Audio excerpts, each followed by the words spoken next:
why Woodward and Matt Judge were running things, because the ships, and that's why David Gill left. Nobody knows that. I always try to explain.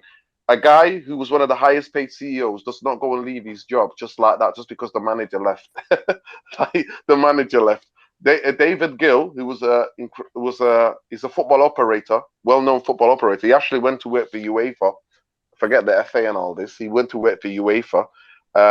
He left because he knew what was coming. He knew the power, what was going on, the power struggle that was going on. And then the reason also Fergie left, because Fergie, I could never imagine Fergie ever trying to work with Matt Judge and Ed Woodward. So that's why Fergie left as well. But a lot of people will leave that aspect of the story out. Fergie and David Gill left because they knew what was coming. They knew who the Glazers were empowering. They knew the Glazers boys basically were the bankers. And then Ed Woodward then brought his boys in, Matt Judge and Richard Arnold. So that's who the people who have been in charge of Man United.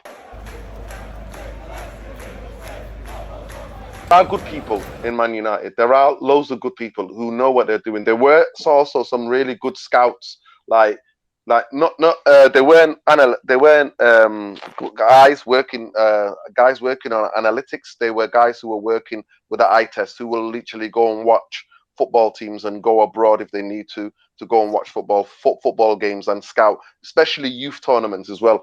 A lot of the scouts that Ed Woodward got rid of were the guys who would scout youth tournaments, and they will tell you about the next youth player or the type of player for Man United to be scouting. But anyway, there are good people, because I know some of the people who work at Man United. Honestly, I do know there are good people and people who love and care for the club, who are die.